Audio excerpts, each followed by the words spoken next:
Waalaikumsalam warahmatullahi wabarakatuh. Gimana kabar Pak Mas sejauh hari? Alhamdulillah baik Pak. Bahagia selalu. Baik. Kita hari ini saya melakukan pendampingan individu yang pertama. Jadi untuk hari ini kita fokus pendampingannya itu pada modul 1.1 dan 1.2 mengenai filosofi KHD atau Ki Hajar Dewantara dan nilai dan peran guru penggerak. Yang ingin saya tanyakan pertama, Pak, Bapak kan sudah 1 bulan terakhir ini sudah 1 bulan mengikuti program daring dan kegiatan calon guru penggerak ini. Nah, yang ingin saya ketahui, ada nggak kegiatan yang sudah Bapak jalankan 1 bulan terakhir ini yang berhubungan dengan filosofi Ki Hajar Dewantara dan nilai dan peran guru penggerak? Silakan. Terima kasih Pak. Ini suatu kehormatan dari Bapak mendampingi kami sebagai calon guru penggerak. Tentu tidak lepas dari modul yang sudah kami pelajari. Yang pertama, modul yang pertama ini ada modul 1 tentang pemikiran Ki Hajar Dewantara, begitu juga dengan modul 1.2 tentang nilai dan peran guru penggerak. Syukur alhamdulillah Pak bahwa di dalam modul itu selaras dengan apa yang sudah kita jalani selama ini. Yang pertama bahwa pemikiran KHD bahwa seorang guru itu kan ibarat seperti petani yang harus mengayomi, yang harus menjaga tanamannya itu tumbuh dan berkembang sebagaimana mestinya. Tidak harus petani itu mengganti tanaman. Nah, peran guru di sini sudah kami terapkan bahwa setelah memahami modul 1 ini tentang pemikiran KHD, maka saya terus melakukan pendekatan persuasif, baik itu di awal masuk ke sekolah, kita sambut dengan antusias mereka, menanyakan kabar, menjawab salam mereka. Begitu juga dalam proses pembelajaran. Dalam proses pembelajaran kita menggunakan metode-metode yang istilahnya anak itu bahagia dengan hadirnya. Kita tidak membebankan kepada anak dengan materi, tapi kita coba untuk berdiskusi sama anak, dan anak yang kita bimbing itu kita setarakan, tidak ada perbedaan. Jadi itu yang sudah kita laksanakan selama ini. Jadi peran saya sebagai guru tentu tidak lepas dari selalu mengevaluasi apa yang sudah saya lakukan, apa kekurangan saya. Sebagaimana nilai guru penggerak itu detektif. Tidak selalu melakukan evaluasi. Jadi pada saat proses pembelajaran, saya tanya kepada anak, apa yang masih kurang dari Bapak, kemudian itu juga bisa mengevaluasi. Jadi seperti itu yang terus saya lakukan, karena memang modul 1 dengan modul 1.2 ini sangat bermanfaat dalam proses pembelajaran yang saya lakukan. Seperti itu. Kita sama-sama tahu bahwa KHD ini kan adalah proses filosofi yang seperti Pak Mas Sejal sampaikan tadi, ibarat petani, dan kemudian banyak lagi filosofi KHD ini, terutama bahwa kita menghamba kepada siswa. Jadi banyak Pak orang yang semacam salah pemahaman, menghamba itu seakan-akan siswa itu segalanya, padahal kan bukan itu. Bukan seperti itu. Tapi seperti yang Pak Mas Jila sampaikan, kita memfasilitasi apa sebenarnya kita memfasilitasi, tapi tetap di bawah pengawasan kita. Nah, juga filosofi KHD ini juga kan tentang anak itu berkembang menurut kodrat alam dan kodrat zaman. Jadi biarlah mereka berkembang seperti itu, tetap dalam pengawasan kita. Ini jawaban Bapak tadi sungguh luar biasa, Pak ya. Kemudian ada hal yang ingin saya tanyakan, bahwa untuk mencapai semua itu pasti ada dukungan dari sekolah, dari teman sejawat. Kalau nggak ada dukungan itu kita nggak bisa. Nah, yang ingin saya ketahui, sampai sejauh mana kepala sekolah, teman sejawat itu mendukung aktivitas yang Bapak jalankan? Berkenaan dengan sport dukungan terhadap kami sebagai calon guru penggerak, pertama kepala sekolah. Kepala sekolah sangat mendukung penuh Pak, dengan apa yang saya jalani. Karena program ini saya sampaikan kepada kepala sekolah bahwa ini sangat-sangat bisa merubah gambaran sekolah kita dengan apa yang dipelajari di dalam. Sehingga dukungan kepala sekolah full kepada kami.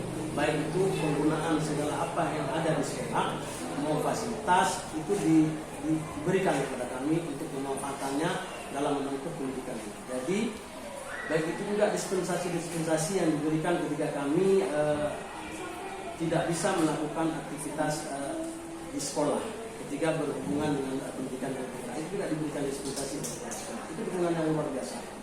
Berkenaan dengan teman sejawat, ini juga mereka malah meminta apa yang sudah saya dapatkan. Mereka juga sangat antusias dengan apa yang sudah kami dapatkan. Mereka malah, apa sih yang sudah kamu dapatkan yang kami juga butuh gitu, sebakan kepada kami. Jadi bukan hanya mendukung, malah mereka meminta juga apa yang sudah kami dapatkan untuk kami bebaskan kepada mereka.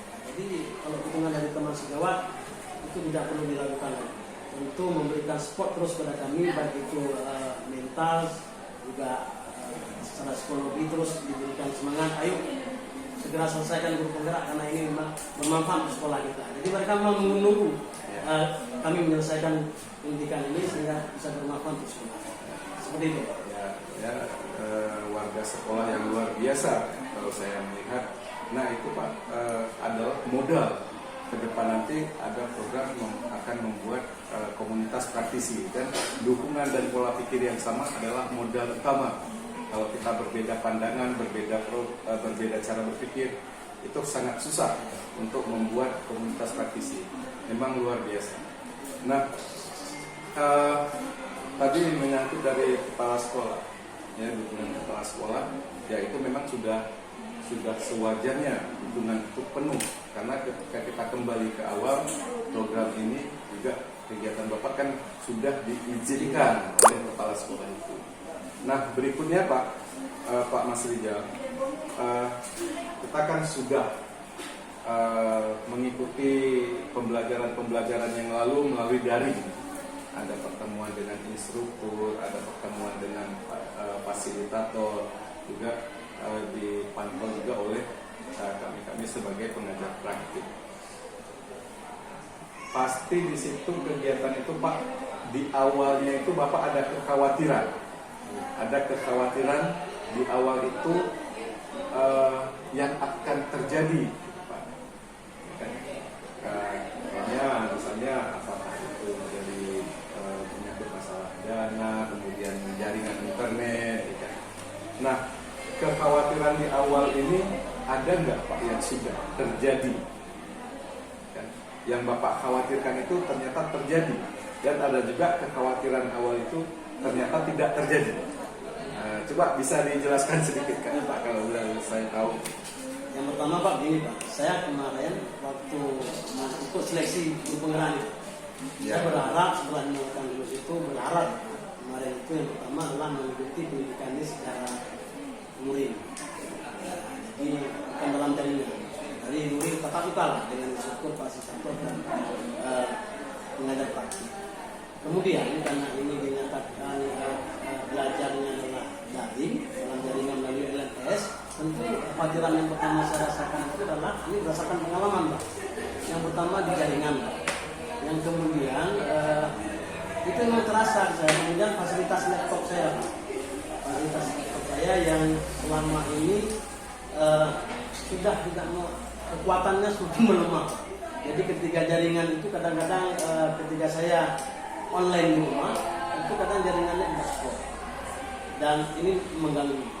Kemudian saya tidak berhenti di situ Pak, tetap saya cari jaringan yang memungkinkan bagi saya penggunaan dengan HP teratasi seperti itu. Kemudian saya dari tempat di mana saya bisa melakukan aktivitas belajar MS dan daring dengan instruktur, pengajar praktik dan fasilitator, dan pilihan saya adalah ke sekolah. Karena di sekolah punya kekuatan yaitu fasilitas wifi. Jadi saya lagi di sekolah. Jadi kekhawatiran itu terjadi dan kekuatan itu saya selesaikan dengan optimal dan maksimal. Pilihan saya alternatif adalah dengan ganti dengan, kalau misalnya laptop bermasalah saya ganti dengan HP. Kadang-kadang di dalam daring itu saya punya beberapa akun, sering itu pas kita tahu Pak Jal beberapa akun nih, kadang saya jaga-jaga ketika laptop saya bermasalah saya punya HP. Ketika jaringan di rumah saya bermasalah saya lari ke tempat lain, pilihannya adalah sekolah, seperti itu. Ya, kalau saya lihat memang luar biasa Pak ya. Yang namanya kekhawatiran itu kan semacam kendala. Ada kendala itu cara Pak Mas Rijal mengatasi kendala itu sungguh luar biasa yang berhubungan dengan adanya dukungan dari sekolah tadi ya. Sekolah membebaskan silakan Ya. 24 jam lah, gunakan wifi 24 jam di sekolah. Ya. Baik Pak Mas Rijal. Nah tadi kan kekhawatiran yang ada pada diri Pak Mas Rijal. Kemudian ada nggak harapan Pak Mas Rijal ke depan tentang pembelajaran daring ini apa gitu? Harapan ini kan Pak Mas sudah ini ada 2 pertanyaan Pak. Ini ada 1 bulan yang sudah berjalan, ya kan? Harapan Pak Mas Rijal pasti ada dalam proses ini.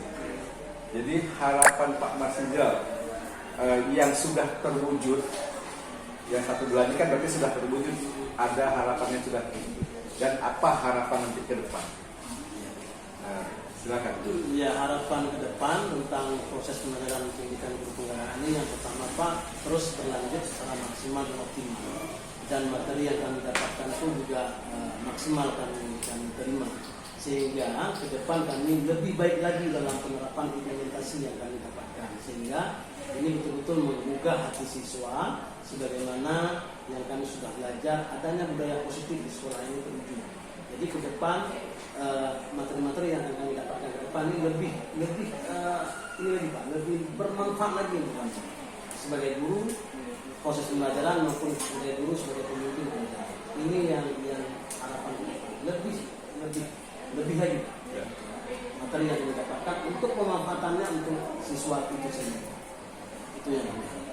Ya, baik Pak Mas Rijal, terima kasih, luar biasa ya jawaban dari Pak Mas Rijal dalam memberikan keterangan. Nah, ini ketika ini kan sudah berjalan kegiatan pembelajaran guru penggerak ini. Tentunya Bapak telah menerapkan di kelas, Bapak sebagai seorang guru ya, kita sebagai seorang guru akan menerapkannya di kelas. Nah, tentang filosofi Ki Hajar Dewantara, kira-kira di bagian apa aja Pak yang telah Bapak terapkan di sekolah terhadap siswa? Kalau secara pribadi Pak, saya setelah memahami pemikiran Ki Hajar Dewantara sangat menggugah. Yang pertama bahwa kita harus memandang anak itu secara kodratnya. Selama ini saya memandang anak itu kalau dia menyelesaikan materi, itu bagi saya itu anak yang unggul gitu. Tapi setelah saya memahami ini, saya tidak melihat lagi dari situ Pak. Jadi betul-betul saya dampingi anak itu. Jadi perbedaan anak itu menjadi kesamaan buat saya. Jadi di dalam proses pembelajaran saya mendampingi anak itu dari A sampai Z. Jadi tidak ada perbedaan berkenaan dengan diskusi kelompok misalnya. Jadi itu sama saya berlakukan. Jadi penilaian yang saya lakukan adalah bukan lagi penilaian siapa yang paling cepat, siapa yang paling pintar, seperti itu. Tapi saya coba mendampingi kenapa dia harus menyelesaikan, bagaimana dia menyelesaikan. Kalau tidak bisa ya kita terus dampingi sampai anak itu bisa mengatakan bahwa saya Pak selesai. Jadi tidak kita tinggalkan. Kalau dulu saya berharap ya kamu nggak bisa ya udah saya tinggalkan untuk jangan menilai kamu ini. Tapi selama saya memahami pemikiran dari Ki Hajar Dewantara ini, bahwa anak itulah segala yang memiliki kodratnya. Kodrat itu yang saya kembangkan. Jadi anak dalam kelas itu tidak semuanya pintar, tidak semuanya berlatar belakang yang sama, tidak semuanya mempunyai kemampuan yang sama. Tetapi dengan pemikiran Ki Hajar ini mengubah hati saya bahwa anak itu adalah sama. Tinggal kita kembangkan. Maka saya dampingi secara persuasif, baik itu dalam diskusi kelompok, baik itu dalam mereka dalam mempresentasikan hasil kerjanya, maupun dalam penilaian secara kompetensi mereka, pengetahuan dan keterampilan. Seperti itu. Terima kasih. Kalau saya bisa menangkap dari jawaban penjelasan dari Pak Mas Rijal tadi, bahwa yang Pak Masrijal ingin dapatkan dari anak bukanlah hasil akhir. Pada saat Tapi kalau ini saya tangkap ya, ya, yang Bapak terapkan itulah Bapak menerapkannya bukan hasilnya, tapi bagaimana prosesnya. prosesnya, Ya betul, kan? betul. Bagaimana prosesnya, ya kan? Jadi memang itu adalah salah satu pemikiran AD Pak Kiai Gede Maka. Luar biasa di sekolah ini. Nah, jadi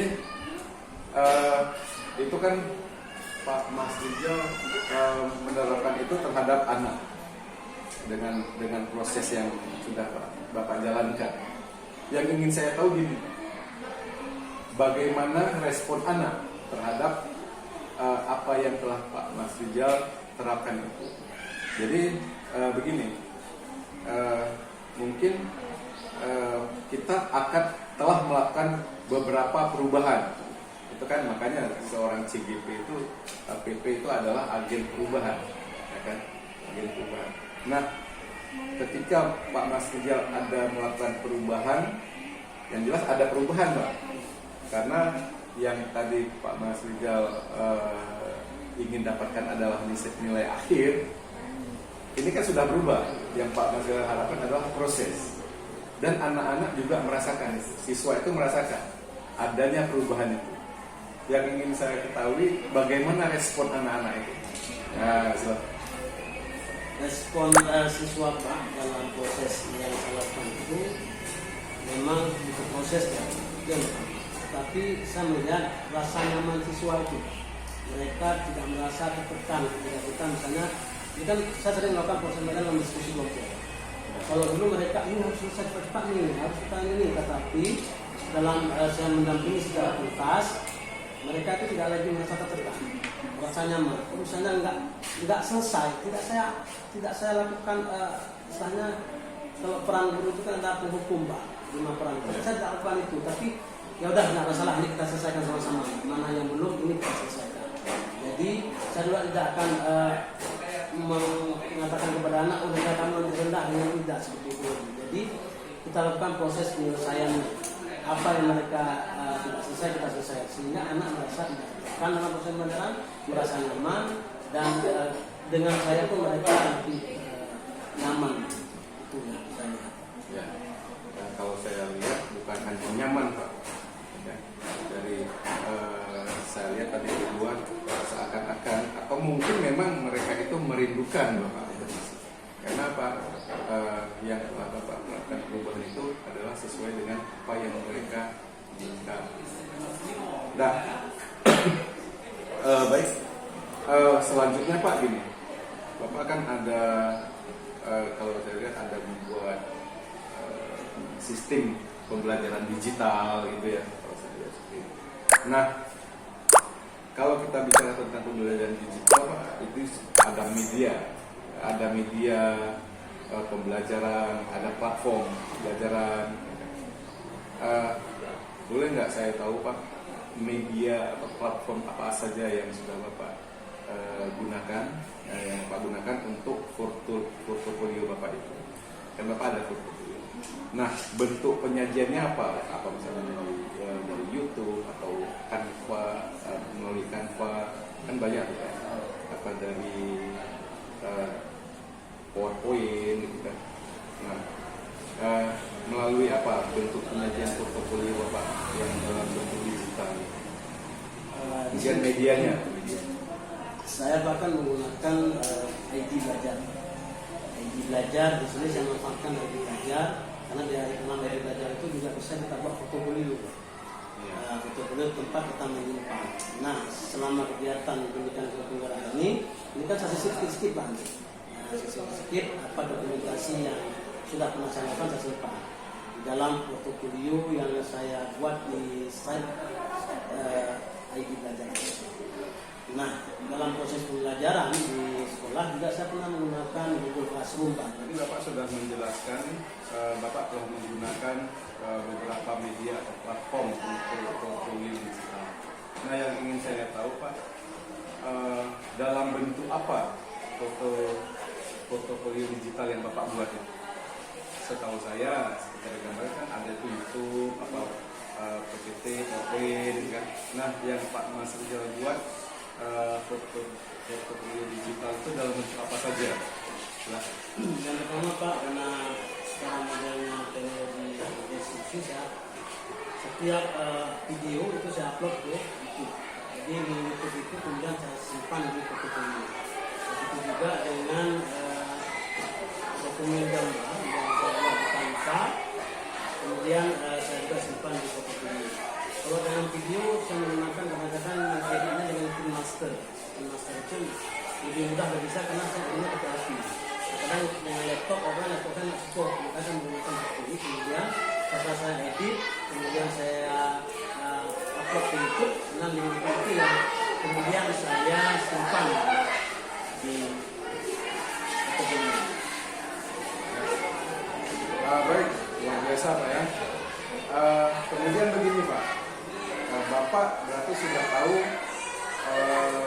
posisi kompetensi yang Bapak miliki. Nah, saya melihat kan kompetensi yang Bapak miliki itu luar biasa. Nah, kompetensi yang baik apa yang Bapak miliki selama ini? Yang pertama Pak, kalau secara pribadi saya merasakan yang pertama saya mampu memfasilitasi baik itu siswa maupun juga rekan sejawat. Yang kemudian saya juga paham lah Pak tentang IT.